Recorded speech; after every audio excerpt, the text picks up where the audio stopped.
not merely seeing reality, it is touching the truth.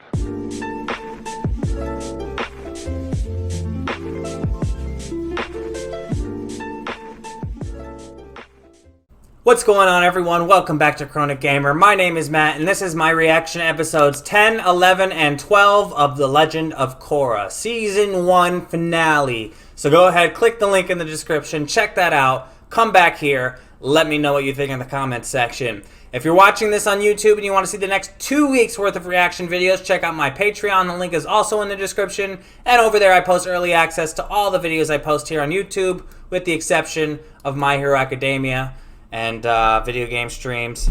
Yeah, so these episodes were fantastic. The Equalists attacked Republic City in full force. They did not hold anything back. They brought out all of their best weapons, their blimps, their planes, all the stuff that Mr. Sato was inventing in his company for the Equalist movement. And it was up to Korra and crew to defend themselves and the city against their attack.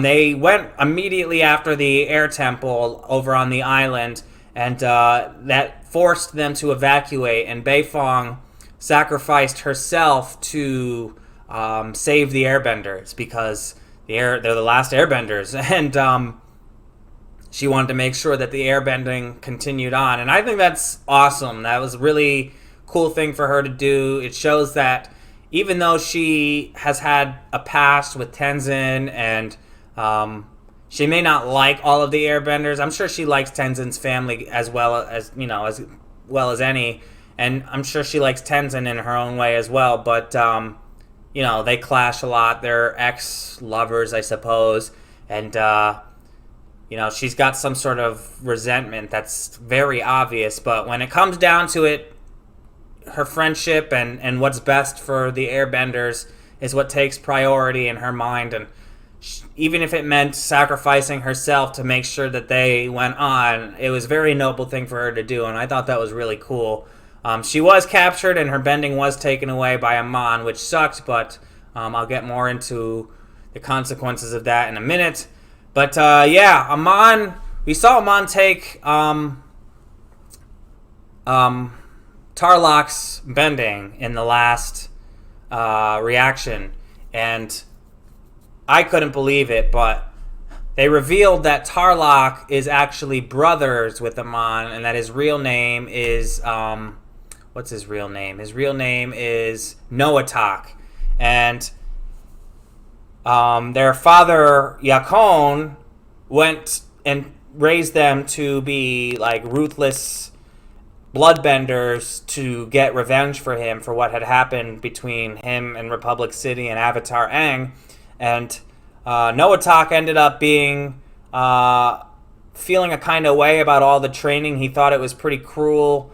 I don't think that he liked his father's ideals, and he decided that he wanted people to be equal, so he disguised himself as a non-bender and went on his way, using his extreme bloodbending powers to take away people's bending, as well as resist himself against bending attacks. And yeah, it was pretty. That was a pretty crazy reveal, and I actually started to feel bad for Tarrlok there at the end.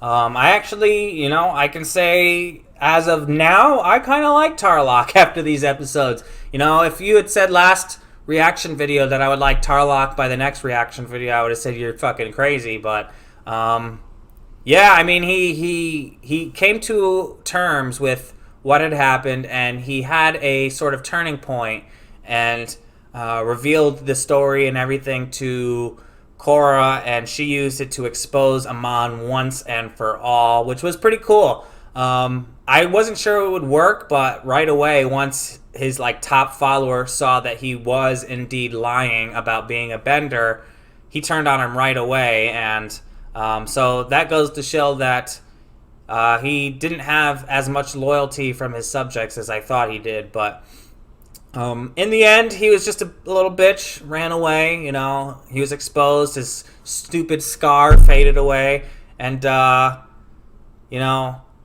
for all we know, he'll come back in the next season.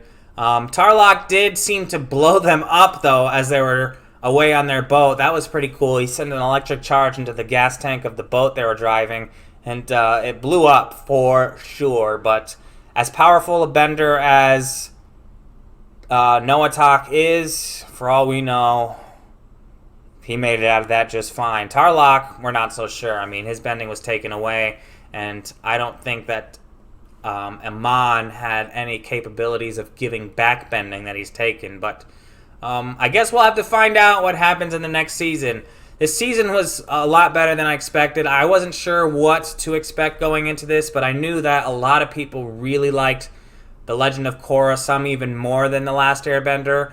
I don't know if I will get to that point, but I really enjoyed Season 1. It's got a darker feel, it's got greater animation, definitely more serious overtone, and, well, I don't know if it's a more serious overtone. It feels more serious because the episodes aren't as lighthearted as the Last Airbender episodes, but in reality it's not as serious because they were dealing with, you know, a world war in The Last Airbender. But who knows?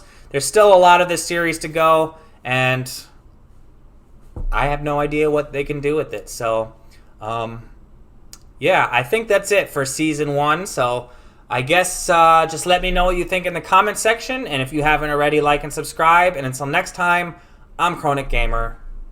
Peace.